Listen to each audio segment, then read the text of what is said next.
악귀를 쫓아내심과 병 고침을 받은 어떤 여자들 곧 7 귀신이 나간 자 막달라인이라 하는 마리아와 아멘. 우리 막달라 마리아에 대한 우리 잘못된 이해가 우리에게 너무 오랫동안 자리를 잡고 있었습니다. 어떤 잘못된 정보냐? 첫째, 막달라 마리아는 예수님께 향유를 부은 사람이었다. 그 다음에 두 번째, 막달라 마리아는 몸을 파는 창녀였다. 또 막달라 마리아가 그 향유를 예수님께 붓고 예수님의 발을 씻겨 주었다. 우리가 이런 그 잘못된 정보가 우리 신앙생활에 그대로 자리를 잡고 있습니다. 제가 이 막달라 마리아에 대해서 좀 더 정확한 성경적인 근거를 찾기 위해서 막달라 마리아라고 하는 이 이름이 우리 한글 개역 성경에 몇 구절 소개되는가 그 검색을 해보면 마태복음에서 3번, 마가복음에서 3번, 누가복음에서 2번, 요한복음에서 3번, 대략 한 11구절이 선택이 됩니다. 그 11구절을 한 구절 한 구절 살펴보면 막달라 마리아는 몸을 팔던 창녀가 아닙니다. 막달라 마리아는 예수님께 향유를 붓고 그 머리털로 예수님의 발을 씻어 주었던 그런 여인도 아닙니다. 또 막달라 마리아가 나사로의 그 자매들 가운데 한 사람이다. 이런 잘못된 정보를 우리가 어려서부터 신앙생활 하다 보면 그런 설교를 너무 많이 들었습니다. 저도 그렇게 들었기 때문에 그런 설교를 했습니다. 그런데 이 본문을 다시 묵상을 하고 검색을 하면서 전혀 잘못된 정보라고 하는 것 우리가 기억하시길 바랍니다.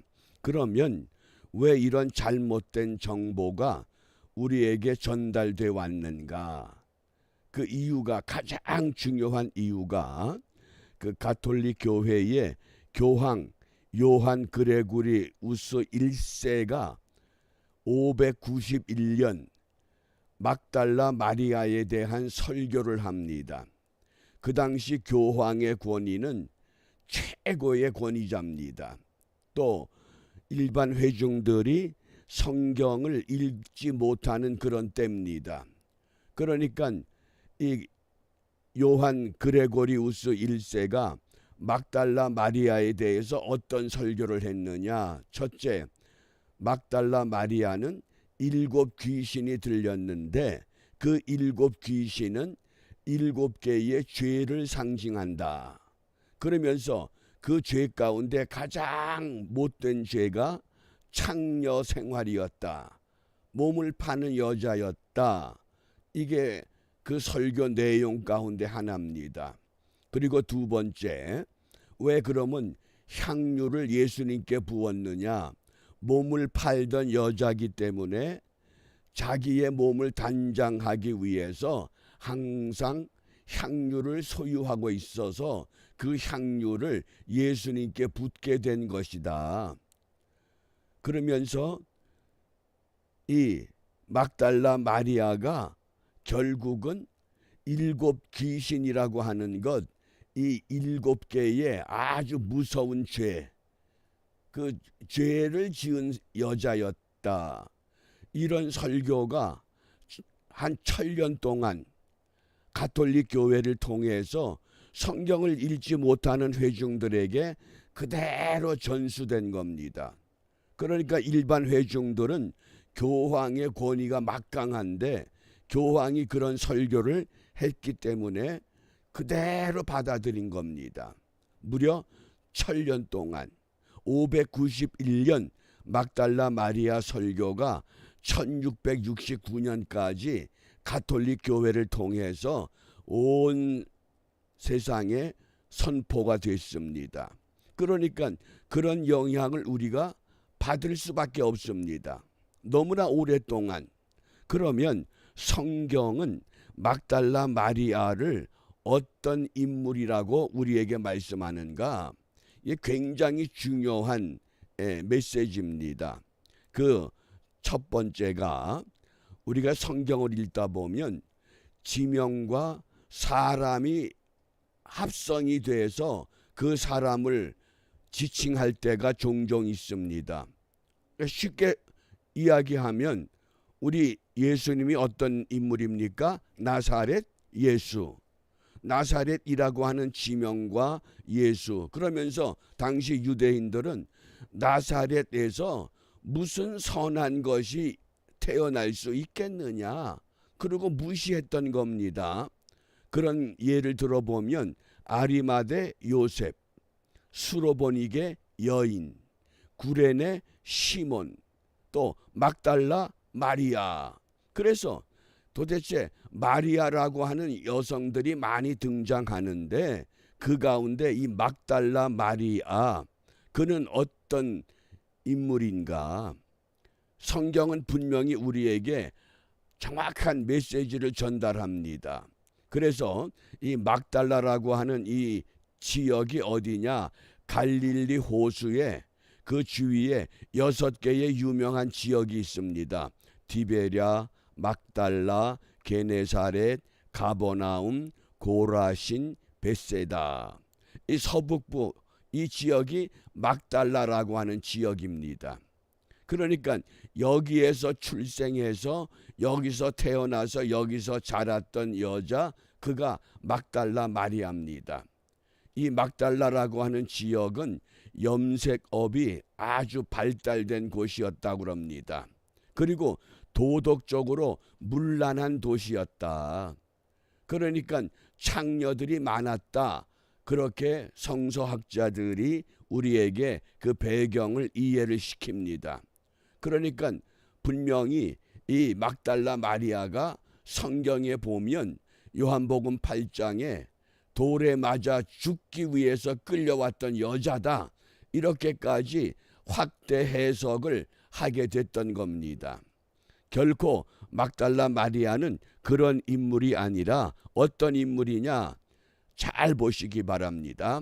첫 번째, 막달라 마리아를 7 귀신이 들렸었는데 그 7 귀신을 예수님께서 쫓아내 주셨다고 하는 것. 이게 첫 번째 분명한 성경적인 사건입니다. 마가복음 16장 9절입니다. 예수께서 안식 후 첫날 이른 아침에 살아나신 후 전에 7 귀신을 쫓아내어 주신 막달라 마리아에게 먼저 보이시니. 여기 두 가지 중요한 교훈이 있습니다. 막달라 마리아는 왜 7 귀신입니까? 여기 7이라고 하는 유대인들의 이 게마트리아 숫자 개념은 7은 아주 완벽한 수입니다. 정신이 온전히 잘못돼서 정신병자처럼 거리에서 노숙하며 생활하던 여자가 막달라 마리아였다고 하는 겁니다. 그 귀신을 쫓아내 주셨습니다. 막달라 마리아가 이것이 너무 감격스러워서 이때부터 일생 동안 예수님을 따라다닙니다. 그러다가 어떤 은혜를 입습니까? 7 귀신만 내쫓김을 받은 것이 아니라 이 말씀을 잘 보면 예수께서 안식 후 첫날 이른 아침에 살아나신 후 막달라 마리아에게 먼저 보이시니. 무슨 말씀입니까? 막달라 마리아가 부활하신 예수님을 가장 먼저 목격했던 사람입니다. 그 당시 예수님이 안장된 무덤에 어느 누구도 가기를 두려워했습니다. 그런데 이 막달라 마리아는 자기가 받은 은혜가 분명하기 때문에 로마의 군병들이 지키고 있다 할지라도 예수님께서 생전에 3일 후에 다시 살아날 것이라고 하셨는데 과연 그 말씀이 사실일까? 그러고 안식구 첫날 새벽에 예수님이 안장된 무덤으로 달려갑니다. 그런데 돌문이 열려 있습니다. 안에 들어가 보니 예수님의 누웠던 자리에 예수님이 계시질 않습니다. 천사 둘이 등장합니다. 그리고 마리아야 하고 부르는데 뒤를 돌아보니까 부활하신 예수님이십니다.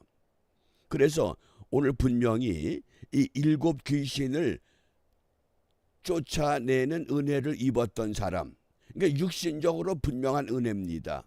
이것이 막달라 마리아의 참 모습 가운데 하나요. 그 다음에 부활하신 예수님을 어느 누구보다도 다른 제자들보다도 가장 먼저 목격했던 인물이 바로 막달라 마리아가 된다고 하는 겁니다. 이게 굉장히 중요한 사건입니다. 어떤 제자들도 예수님의 부활을 먼저 목격하지를 못했습니다. 그래서 요한복음 20장 18절 말씀에 보면 막달라 마리아가 가서 제자들에게 내가 주를 보았다 하고 또 주께서 자기에게 이렇게 말씀하셨다 이르니라. 내가 주를 보았다. 이때 주는 어떤 주입니까? 귀신을 쫓아낼 때는 육신의 몸으로 이 땅에 오신 메시아를 만났습니다. 이제 두 번째 내가 주를 보았다. 이때는 어떤 주님이십니까? 부활의 주님이십니다. 살아나신 주님을 만났습니다. 이게 막달라 마리아가 엄청난 은혜를 입은 증거입니다. 내가 육신의 예수님도 만났지만은 이제는 부활하신 주님, 그리고 그 주님께서 어떻게 말씀을 하십니까? 그 요한복음 20장 17절에 마리아가 깜짝 놀라서 마리아를 부르는 그 부활하신 주님에게 가서 주님을 가까이 가서 주님을 만지고자 할 때에 요한복음 20장 17절입니다. 예수께서 이르시되 나를 만지지 말라. 내가 아직 아버지께로 올라가지 못하였노라. 너는 내 형제들에게 가서 이르되 내가 내 아버지 곧 너희 아버지 내 하나님 곧 너희 하나님께로 올라간다 하라. 부활하신 예수님이 아버지께로 가게 된다고 하는 것, 그것을 다른 제자들에게 알려주라고 말씀을 하십니다. 육신의 몸을 입고 오신 메시아 예수 그리스도를 7 귀신을 내쫓는 은혜를 통해서 체험을 했습니다. 그런데 그 은혜를 평생 간직하고 예수님을 쫓을 때 마지막에는 가장 먼저 부활하신 주님을 목격하는 놀라운 은혜를 입은 것, 그것이 바로 막달라 마리아입니다. 성경은 그것까지밖에 말씀을 하질 않습니다. 그런데 거기에 몸을 팔던 창녀였다, 예수님께 향유를 부었다, 요한복음에 돌에 맞아 죽을 지경에 간음하던 여인이었다, 이런 잘못된 정보가 우리 성경을 혼돈시켜 왔습니다. 분명한 것은 오늘 우리가 무엇을 사모해야 되느냐? 내가 육신으로 있을 때 내 육신을 통해서 살아계신 예수님도 만나야 됩니다. 더 나아가서 영적인 예수님도 우리는 만나야 됩니다. 그게 막달라 마리아를 통한 은혜라고 하겠습니다. 그런데 이 가톨릭 교회에서 여성은 하나님 앞에 나설 수 없다고 하는 이런 오랜 전통 때문에 막달라 마리아를 무시해버린 겁니다. 그런데 성경을 보면 마지막 예수님 십자가에 못 박히실 때 여인들이 가장 가까이서 그 모습을 지켜봅니다. 예수님이 안식구 첫날 부활하는 그날도 먼저 여성들이 제일 먼저 그곳으로 달려갑니다. 다른 제자들은 두려워서 떨고 있을 때, 바꿔 말하면 우리에게 그런 열정이 있는가, 그런 열심이 있는가, 그런 주님을 향한 갈망이 우리에게 분명한가? 그러므로 우리가 무엇을 기도해야 되겠습니까? 이 어려운 때에 민수기 14장 24절 말씀에 오직 내 종 갈렙은 그들의 그 마음이 그들과 달라서 나를 온전히 쫓았은즉, 온전히 하나님만 쫓을 수 있는 믿음. 다른 것은 우리가 잡지 못하지만은 이 갈렙이 얼마나 위대한 인물입니까? 여호수아와 갈렙이 똑같은 정탐의 길을 걸었는데 여호수아는 그 이름으로 여호수아서가 있습니다. 근데 갈렙은 그 이름으로 갈렙서가 없습니다. 그럼에도 불구하고 갈렙은 불평하지 않고 원망하지 않습니다. 왜? 온전히 하나님만 쫓는 것이 내 신앙의 목표가 되기 때문인 줄 압니다. 그러므로 우리가 이 아침에 이 한 해를 마감하는 이 날에 무엇을 기도하느냐? 온전히 주님만 따르게 하옵소서. 지난 2023년 우리가 주와 동행을 위해서 달려왔습니다. 동행하지 못한 부분 우리가 그것을 회개하고 2024년 우리가 새해를 여는 순간 1년 동안 온전히 주님만 따라가게 하옵소서. 이런 결단과 기도를 통해서 사람들에게 무시당하고 손가락질을 받고 잘못 전달되었던 막달라 마리아였지만은 성경에서, 그래서 초대교회에서 이 막달라 마리아를 여자 사도 중에 하나다 이렇게까지 극찬했던 기록들이 등장하게 됩니다. 우리가 이름 없이 빛도 없이 주님을 믿고 따라가지만은 그 모습이 막달라 마리아처럼 육신의 예수님도 만났을 뿐만 아니라 부활하신 예수님 우리가 만남을 통해서 신앙의 새로운 전환점을 형성하는 복된 하루가 이루어지시기를 주님의 이름으로 축복하며 부탁합니다. 기도하겠습니다.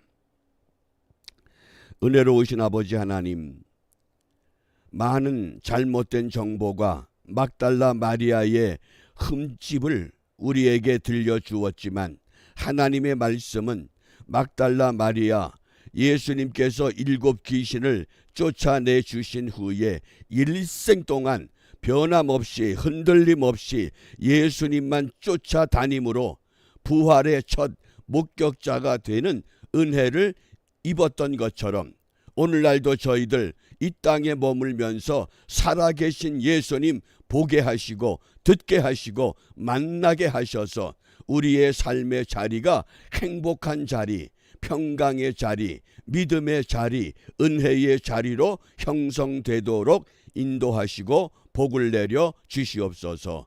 예수님 이름으로 기도합니다. 아멘.